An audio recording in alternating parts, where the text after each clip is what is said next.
ಸುಖದೇವಿ ಅಮ್ಮ ಶ್ರೀ ಚಕ್ರವಾಸಿನಿ. ನಮ್ಮ ಷರತ್ತಿಗೆ ಖಂಡಿತ ಒಪ್ತಾನೆ ಅವನು. ಸರಿ ಬರ್ಲಿ. ಮಗುನ್ ಕೊಡೋದಕ್ಕೆ ನಾನು ಒಪ್ಕೊಂಡಿದ್ದೀನಿ. ಜಾಜಿಗೆ ಮಗು ಹುಟ್ಟಿದ ತಕ್ಷಣ ಅದನ್ನ ವಿರೂಪಾಕ್ಷ ಶಾಸ್ತ್ರಿಗಳ ಸುಪರ್ದಿಗೆ ಒಪ್ಪಿಸ್ತೀನಿ ಅಂತ ಹೇಳಿ ಒಂದು ಪತ್ರದಲ್ಲಿ ಬರ್ತಿದ್ದೀನಿ. ಅದಕ್ಕೆ ಸಹಿ ಮಾಡಿಕೊಡು.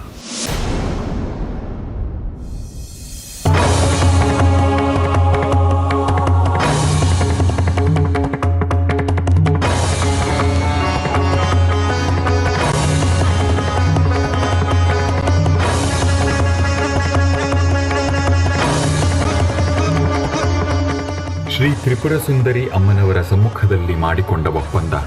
ತ್ರಿಪುರ ಸುಂದರಿ ಅಮ್ಮನವರ ದೇವಸ್ಥಾನದಲ್ಲಿ ಪ್ರಸಾದ ಮಾಡುವ ನಾನು, ಅಂದರೆ ಶಂಕರ್ ಶಾಸ್ತ್ರಿಯವರ ಪುತ್ರ ಶೇಖರ ಶಾಸ್ತ್ರಿಯಾದ ನಾನು ಮತ್ತು ನನ್ನ ಮಗಳಾದ ಜಾಜಿ ಧರ್ಮದರ್ಶಿಗಳಾದ ಶ್ರೀ ವಿರೂಪಾಕ್ಷ ಶಾಸ್ತ್ರಿಗಳ ಕರಾರಿಗೆ ಒಪ್ಪಿ ನನ್ನ ಮಗಳಾದ ಜಾಜಿಗೆ ಹುಟ್ಟುವ ಮಗುವನ್ನು ಹುಟ್ಟಿದ ಮರುಕ್ಷಣವೇ ಶ್ರೀ ವಿರೂಪಾಕ್ಷ ಶಾಸ್ತ್ರಿಗಳಿಗೆ ಮನಪೂರ್ವಕವಾಗಿ ಹಸ್ತಾಂತರಿಸಲು ಒಪ್ಪಿ ಸಹಿ ಮಾಡಿರುತ್ತೇವೆ.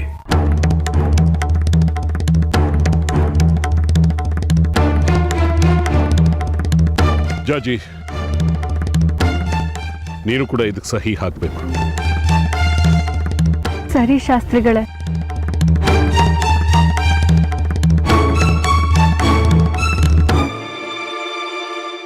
ಇನ್ನೂ ಒಂದು ವಿಷಯ ಇದೆ. ಏನದು ಶಾಸ್ತ್ರಿಗಳೇ?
ನನಗೊಂದು ಮಾತು ಹೇಳ್ದೆ ಹೋಗೋವಂಥದ್ದು ಏನೇ ಆಗಿತ್ತು. ಹೆಂಡತಿಗೆ ಗಂಡ ಊರಿಗೆ ಹೋಗೋ ವಿಚಾರ ಗೊತ್ತಿಲ್ಲ, ಆದ್ರೆ ನಾದ್ನಿಗೆ ಗೊತ್ತು. ಅವ್ರಿಗೆ ನಾನು ಅಷ್ಟು ಬೇಡವಾದವಳಾಗಿ ಹೋದ್ನಾ, ಅಥವಾ ನೀನೇ ನಮ್ಮಿಬ್ಬರ ಮಧ್ಯ ಬಂದು ನಿಂತಿದ್ಯಾ? ಅಕ್ಕ ದಯವಿಟ್ಟು ಏನೇನೋ ಮಾತಾಡ್ಬೇಡ, ಕೋಪದ ಕೈಗೆ ಬುದ್ಧಿ ಕೊಡಬೇಡ. ಬಡವನ್ ಕೋಪ ದೌಡೆಗೆ ಮೂಲ ಅಂತೆ. ಹಾಗೆ ನನ್ನ ಕೋಪಕ್ಕೆ ಎಲ್ಲಿದೆ ಬೆಲೆ ಹೇಳು? ಕಟ್ಕೊಂಡು ಗಂಡನೇ ಒಂದು ಮಾತು ಹೇಳಲ್ಲ. ಇನ್ನು ಅಕ್ಕ, ಭಾವ ಹೋಗ್ತಾ ಇರೋದನ್ನ ಹೇಳಿದ್ರೆ ನೀನು ನಾನು ಬರ್ತೀನಿ ಅಂತ ಹಠ ಮಾಡ್ತೀಯ ಅಂತ ನಿನಗೆ ಹೇಳಿಲ್ಲ. ಭಾವ ನಿನಗೆ ಹೇಳಕ್ ಹೇಳಿದ್ರು ಅಷ್ಟೇ. ಅಂದ್ರೆ ಅವ್ರಿಗೆ ಹೆಂಡತಿಗಿಂತ ನಾದ್ನಿನೇ ಹೆಚ್ಚಾದ್ಲಾ? ಅಕ್ಕ, ಅದು ಹಾಗಲ್ಲ. ಮುಚ್ಚೆ ಬಾಯಿ. ನನ್ನ ಗಂಡ ನನ್ನಿಂದ ಏನನ್ನು ಮುಚ್ಚಿಟ್ಟವ್ರಲ್ಲ. ಈಗ ಹೀಗಾಗಿದೆ ಅಂದ್ರೆ ನಿನ್ನನ್ನಲ್ಲ ಅವ್ರನ್ನಲ್ಲ.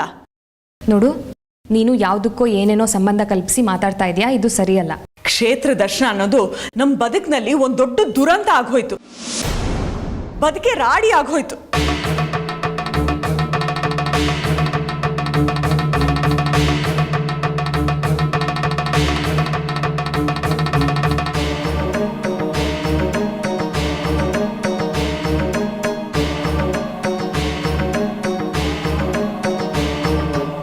ಅಕ್ಕ, ಕ್ಷೇತ್ರ ದರ್ಶನಕ್ಕೆ ಹೋಗಿರೋದು ಒಳ್ಳೇದಾಗ್ಲಿ ಅಂತ.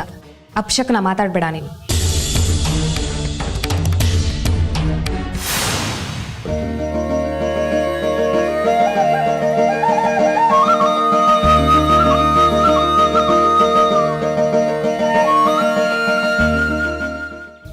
ಮಗುನ ಶಾಸ್ತ್ರಿಗಳಿಗೆ ಕೊಡೋದಕ್ಕೆ ಒಪ್ಕೊಂಡು ಮಾತು ಕೊಟ್ಟು ಬಂದ್ವಿ ದೇಶಿಕ್ರೆ.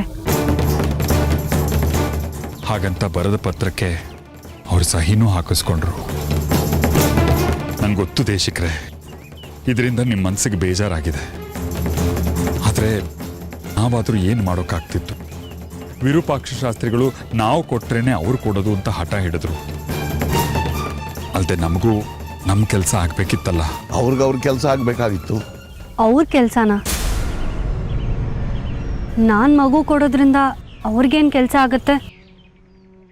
ಲಾಭ ಇಲ್ಲದೆ ಏನು ಮಾಡೋದಿಲ್ಲ ಜಾಜಿ ಅವರು.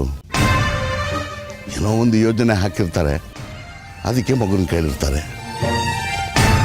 ಅಮ್ಮನವ್ರ ಸಂಕಲ್ಪ ಹೇಗಿರುತ್ತೋ ಹಾಗಾಗತ್ತೆ ಬಿಡಿ ದೇಶಕ್ರೆ. ಮಗುನ ವಿರೂಪಾಕ್ಷ ಶಾಸ್ತ್ರಿಗಳು ಕೊಡಬೇಕು ಅನ್ನೋದೇ ಅಮ್ಮನವ್ರ ಸಂಕಲ್ಪ ಆಗಿದ್ರೆ. ನೋಡು ಶೇಖರಿ, ನೀನು ಆ ಶಾಸ್ತ್ರಗಳಿಗೆ ಮಗುನ ಕೊಡ್ತೀನಿ ಅಂತ ಮಾತು ಕೊಟ್ಟು ಬರ್ಕೊಟ್ಟಿದ್ದಕ್ಕೆ 1000 ಕಾರಣಗಳನ್ನು ಕೊಡಬಹುದು. ಆದರೆ ಅದು ಯಾವುದೂ ನ್ಯಾಯಸಮ್ಮತ ಅಲ್ಲ. ಆದರೆ ಹೆತ್ತು ಕರಳಿನಿಂದ ಆ ಮಗುನ ದೂರ ಮಾಡ್ತಿದ್ಯಲ್ಲ, ಅದು ಘನಘೋರವಾದ ಪಾಪ. ಆ ಪಾಪದಲ್ಲಿ ನೀನು ಭಾಗಿಯಾಗ್ತಿದ್ಯಾ, ನೆನಪಿಟ್ಕೋ. ಯಾವುದು ಪಾಪ ದೇಶಿಕ್ರೆ?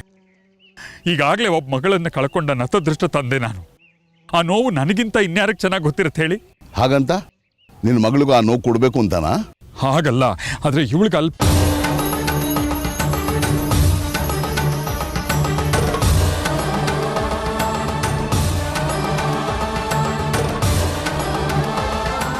ನೀನು ನೋವು ತಳಮಳ ಏನು ಅಂತ ನನಗೂ ಅರ್ಥ ಆಗುತ್ತೆ ಶೇಖರಿ. ಸಮಸ್ಯೆಗೆ ಒಂದೇ ಪರಿಹಾರ ಅಂತ ಅದಕ್ಕೆ ಗಂಟು ಬಿದ್ದು ಅದಕ್ಕೆ ತಲೆ ಚಚ್ಕೊಳ್ಳೋದು ತಪ್ಪು. ಇನ್ನೊಂದು ಯಾವುದಾದ್ರು ಪರಿಹಾರದ ದಾರಿ ಇದೆಯಾ ಅಂತ ಕಂಡುಹಿಡಿಯೋದು ಜಾಣತನ. ಅದನ್ನೇ ಮಾಡು ಅಂತ ನಾನು ಹೇಳಿದ್ದು.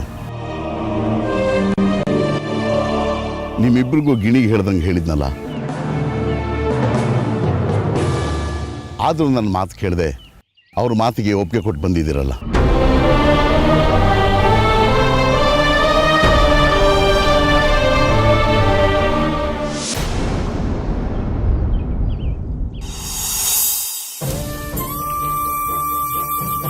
ಅಂತೂ ಜಾಜಿ ಮಾತು ಕೊಟ್ಬಿಟ್ಲು, ಕರಾರ್ ಪತ್ರಕ್ಕೆ ಸಹಿ ಹಾಕ್ಬಿಟ್ಲು. ಇನ್ನು ನಂದು ಅಂತ ಹೇಳ್ಕೋಬಹುದಾಗಿದ್ದ ಜೀವನೂ ನಂದಲ್ಲ. ನನ್ನ ಮಗು ಮೇಲೆ ನಂಗೆ ಯಾವ ಅಧಿಕಾರನೂ ಇಲ್ಲ.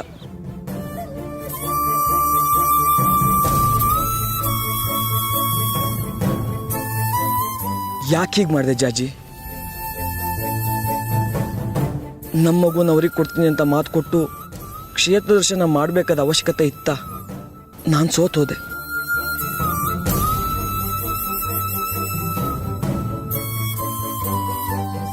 ಎಲ್ಲರೂ ನನ್ನನ್ನು ಅಪ್ರಯೋಜಕ ಅಂತ ಇದ್ರು,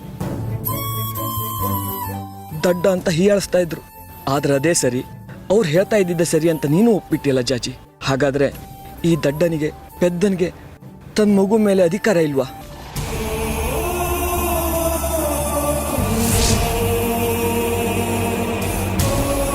ನನ್ನನ್ನು ಸ್ವರ್ಣಪುರಿಗೆ ಯಾಕೆ ಕರ್ಕೊಂಡು ಬಂದಿದ್ಯಾ? ನಿನ್ನ ನಿಜವಾದ ಉದ್ದೇಶ ಏನು?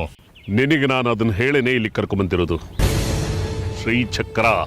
ಶ್ರೀಚಕ್ರನ್ ಪಡೆಯೋದಕ್ಕೋಸ್ಕರ. ಅದಕ್ಕೋಸ್ಕರನೇ ನಾನು ನಿನ್ನನ್ನು ಇಲ್ಲಿ ಕರ್ಕೊಂಬಂದಿತ್ತು.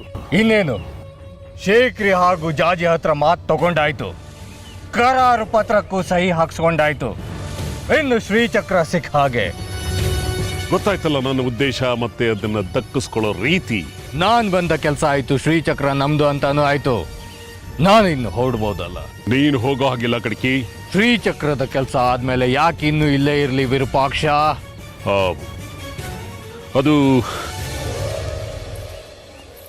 ಅದು ಇನ್ನೂ ಕೆಲಸ ಪೂರ್ತಿಯಾಗಿಲ್ಲ ಕಡ್ಕಿ. ನೀನು ಇಲ್ಲಿ ಇರಲೇಬೇಕು. ನನ್ಗೆ ಗೊತ್ತಿತ್ತು ವಿರೂಪಾಕ್ಷ, ಶ್ರೀಚಕ್ರ ಪಡೆಯೋದಕ್ಕೆ ಅವ್ರಿಗೇನೋ ಆಶ್ವಾಸನೆ ಕೊಟ್ಟಿದ್ಯಾ, ಅದನ್ನ ನೆರವೇರಿಸೋದಕ್ಕೆ ನನ್ನ ಸಹಾಯ ಬೇಕು ಅಲ್ವಾ? ಹೇಳು ವಿರೂಪಾಕ್ಷ, ಅದೇನ್ ಮಾತು ಕೊಟ್ಟು ನನ್ನನ್ನು ಇಲ್ಲಿ ಕರೆಸಿದ್ಯಾ?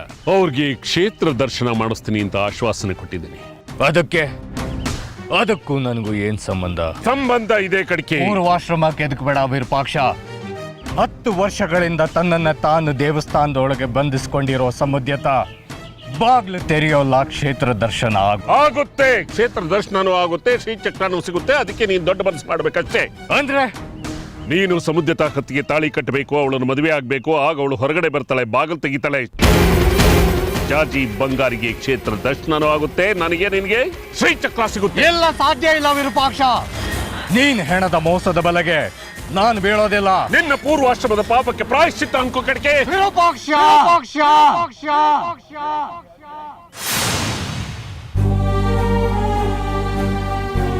ಮಗುನ್ ಕೊಡೋದಕ್ಕೆ ನಾನು ಒಪ್ಕೊಂಡಿದ್ದೀನಿ.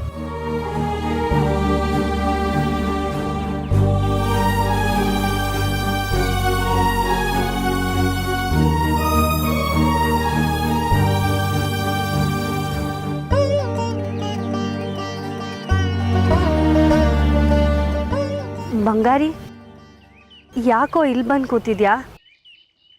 ಏನಾಯ್ತೋ? ಮಾತಾಡು ಬಂಗಾರಿ. ಯಾಕೆ ಒಂಥರ ಇದೆಯಾ? ಅಂತೂ ಕೊನೆಗೂ ನನ್ನ ನೀನು ಚಪ್ಪಲಿ ಬಿಡೋ ಜಾಗದಲ್ಲಿ ಬಿಟ್ಬಿಟ್ಟಿಲ್ಲ ಜಾಜಿ.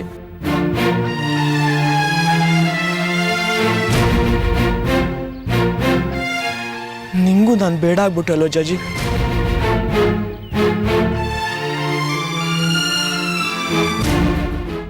ಎಲ್ಲರೂ ನನ್ನ ದಡ್ಡ ಅಂದರು, ಪೆದ್ದ ಅಂದರು, ಕೆಲ್ಸಕ್ಕೆ ಬಾರ್ದು ಕೋಡಂಗಿ ಅಂತಂದ್ರು. ಆದರೂ ನನಗೇನು ಅನ್ನಿಸ್ತಿರ್ಲಿಲ್ಲ ಕಣೆ.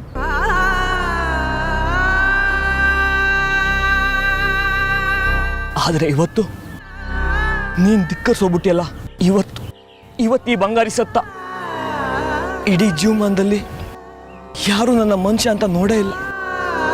ನಮ್ಮ ತಾಯಿನೊಬ್ಬಳು ಬಿಟ್ಟು ಬೇರೆ ಯಾರು ನನ್ನ ಪ್ರೀತಿನೇ ತೋರಿಸಿಲ್ಲ. ಜನೆಲ್ಲ ಚುಚ್ಚಿ ಕೊಂದ್ರು, ಯಾಸ್ ನಕ್ರು.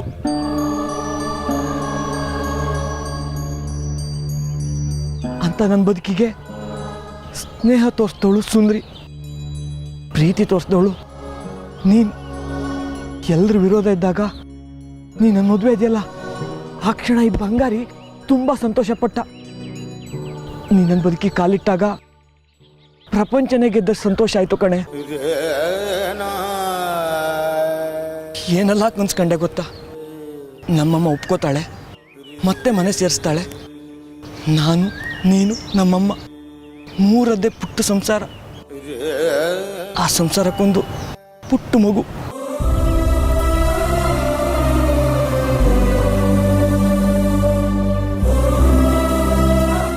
ಎಷ್ಟೆಲ್ಲ ಕನ್ಸ್ಕೊಂಡೆ ನಾನು.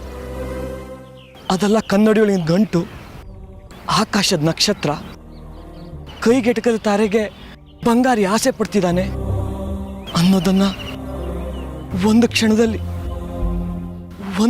ನನಗೆ ಅರ್ಥ ಮಾಡಿಸ್ಬಿಟ್ಟೆ ಜಾಜಿ. ನಿನಗೆ ಋಣಿ ಕಣೆ ನಾನು.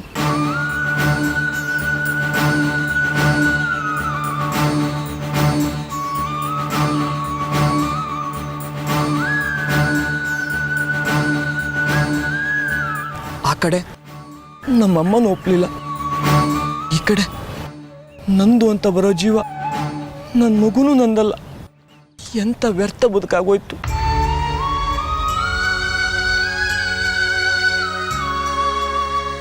ಇಲ್ಲ ಜಾಜಿ, ಇಂಥ ಬಾಳಿ ಸಾಕು. ಈ ನೋವನ್ನು ತಡ್ಕೊಳ್ಳೋ ಶಕ್ತಿ ನಂಗಿಲ್ಲ. ನನಗೊಂದು ಅಸ್ತಿತ್ವ ಇಲ್ಲ ಅಂದಮೇಲೆ ನಾನಿದ್ದೇನು ಪ್ರಯೋಜನ? ಯಾವ ಪುರುಷಾರ್ಥಕ್ಕೆ ಈ ಬದುಕು? ನಾನೊಬ್ಬ ನಿಷ್ಪ್ರಯೋಜಕ ಅನ್ನೋ ಭಾವ ನನಗೆ ಕಿತ್ತು ತಿಂತಾ ಇದೆ. ಒಂದು ಬಿಂದಿಗೆ ನೀರು ಸೇರ್ಬೇಕು ಅಂದ್ರೂ ಅಜ್ಜಿನೋ ಲಲಿತಮ್ಮನೋ ಕೇಳ್ತೀಯ. ದೇವಸ್ಥಾನಕ್ಕೆ ಹೋಗ್ಬೇಕಿದ್ರೆ ಶೇಖರ್ ಅವ್ರ ಹತ್ರ ಹೇಳೋಗ್ತಿದ್ದೆ. ಹಪ್ಪಳ ಸಂಡಿಗೆ ಅಂಗಡಿ ಕೊಡಬೇಕಿದ್ರೆ ಸುನೀತಾ ಅವ್ರ ಹತ್ರ ಹೇಳೋಗ್ತಿದ್ದೆ. ಆದರೆ ಮಗುನ ಶಾಸ್ತ್ರಿಗಳಿಗೆ ಕೊಡೋ ವಿಚಾರದಲ್ಲಿ ನನ್ನ ಹತ್ರ ಒಂದು ಮಾತು ಕೇಳಬೇಕು ಅಂತ ನಿಂಗೆ ಅನ್ಸಿಲ್ವಾ ಚಾಚಿ?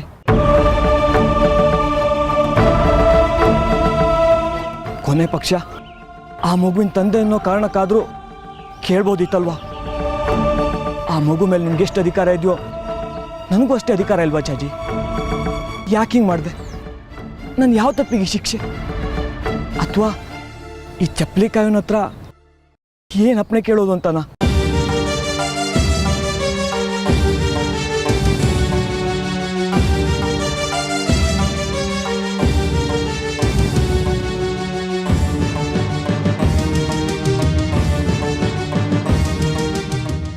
ಇಷ್ಟೊಂದು ನೋವಾಗುತ್ತೆ ಅಂತ ನನಗೆ ಗೊತ್ತಿರಲಿಲ್ಲ ಕಣೋ ಬಂಗಾರಿ. ಕ್ಷಮಿಸ್ಬಿಡೋ ನನ್ನ, ಕ್ಷಮಿಸ್ಬಿಡೋ ಬಂಗಾರಿ. ಕ್ಷಮಿಸೋದಕ್ಕೆ ನಾನು ಯಾರು? ಯಾವ್ಯಾವುದೋ ಕಾರಣಕ್ಕೆ ನಮ್ಮ ಮಗುನ ಇನ್ನೊಬ್ರಿಗೆ ಮಾರಾಟ ಮಾಡುವಷ್ಟು ದೊಡ್ಡ ಗುಣ ಇಲ್ಲ ಜಾಜಿ. ಮಾರಾಟ ಅಲ್ಲ ಕಣೋ ಇದು. ಮತ್ತೆ ನಿನಗೆ ಕ್ಷೇತ್ರ ದರ್ಶನ ಆಗ್ಬೇಕಾದ್ರೆ ವಿರೂಪಾಕ್ಷ ಶಾಸ್ತ್ರಿಗಳು ನಿನ್ನ ಮಾವಂಗೆ ಮತ್ತೆ ಸಮುದ್ರತೆಗೆ ಮದುವೆ ಮಾಡಿಸೋದು. ವಿರೂಪಾಕ್ಷ ಶಾಸ್ತ್ರಿಗಳು ಮದುವೆ ಮಾಡಿಸ್ಬೇಕಾದ್ರೆ ನೀನು ಅವ್ರಿಗೆ ಮಗು ಕೊಡೋದು. ಇದು ಮಾರಾಟ ಅಲ್ಲದೆ ಮತ್ತಿನ್ನೇನೆ? ಬಂಗಾರಿ,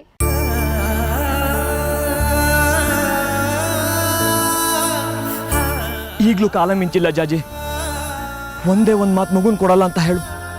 ಆ ಶಾಸ್ತ್ರಿಗಳನ್ನ ನಾನು ಎದುರಿಸ್ತೀನಿ. ಕೊಟ್ಟು ಮಾತು ವಾಪಸ್ ತಗೋ.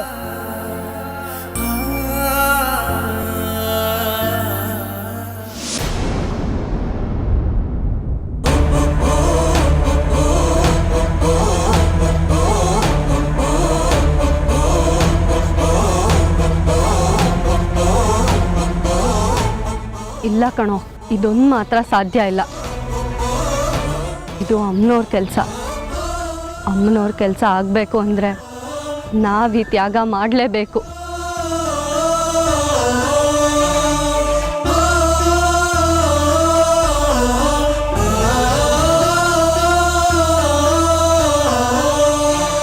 ಹೌದೇ, ನಾ ಮಾತಾಡಿದ್ದೆಲ್ಲ ನಿನಗೆ ಅಪಶಕ್ನ ಥರಾನೇ ಕೇಳಿಸುತ್ತೆ. ಅವ್ರು ನೋಡಿದ್ರೆ ಹಾಗೆ, ನೀನು ನೋಡಿದ್ರೆ ಹೀಗೆ. ಇಬ್ರಿಗೂ ನಾನು ಬೇಡ್ದವಳಾಗಿದ್ದೀನಿ ಅಷ್ಟೆ. ಅಕ್ಕ, ಏನಿದು ಚಿಕ್ಕ ಮಕ್ಳು ಹಾಗೆ? ನೀನು ಏನೇನೋ ಅಪಾರ್ಥ ಕಲ್ಪಿಸಿ ಮಾತಾಡಬೇಡ. ಪರಿಸ್ಥಿತಿನ ಅರ್ಥ ಮಾಡ್ಕೋ. ಅಂತೂ ಆ ಸತ್ಯ ಏನು ಅಂತ ನೀನು ನನಗೆ ಹೇಳಲ್ಲ ಅಲ್ವಾ? ಅದು ಸಾಕು ಸಾಕು ಸಾಕು, ನೀ ಮಾತಾಡಿದ್ದು. ಇಷ್ಟು ಪರಿಪರಿಯಾಗಿ ಕೇಳ್ತಾ ಇದ್ರು ಸತ್ಯ ಏನು ಅಂತ ನನ್ನಿಂದ ಮುಚ್ಚಿಡ್ತಾ ಇದೆಯಲ್ಲ. ನಿನ್ನ ಬದುಕಿನಲ್ಲಿ ನನ್ನ ಸ್ಥಾನ ಏನು ಅಂತ ನನಗೆ ಗೊತ್ತಾಯ್ತು. ತಂಗಿ ತಂಗಿ ಅಂತ ತಲೆ ಮೇಲೆ ಹೊತ್ಕೊಂಡು ಓಡಾಡಿದ್ನಲ್ಲ, ಅದಕ್ಕೆ ತಕ್ಕ ಉಡುಗೊರೆ ಕೊಟ್ಟೆ ನೀನು ನನಗೆ. ನೀ ಹೇಳ್ದಿದ್ರೆ ಏನಂತೆ, ನಾ ಅವ್ರನ್ನೇ ಕೇಳ್ತೀನಿ. ಅವ್ರು ಎಲ್ಲಿದ್ದಾರೋ ಅಲ್ಲಿಗೆ ಹೋಗಿ ಕೇಳ್ತೀನಿ. ನಾನು ಒಂದು ಕ್ಷಣ ಇಲ್ಲಿ ಇರೋದಿಲ್ಲ, ಬರ್ತೀನಿ. ಅಮ್ಮ ಕೇಳಿದ್ರೆ ನಾ ಹೊರಟೆ ಅಂತ ಹೇಳು. ಅಕ್ಕ, ಅಕ್ಕ ನಿಂತ್ಕೋ. ಅಕ್ಕ,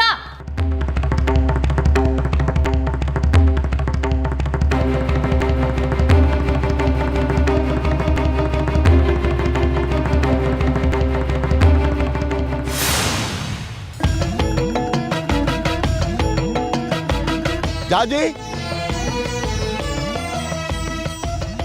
ಜಾಜಿ, ಜಾಜಿ, ಜಾಜಿ.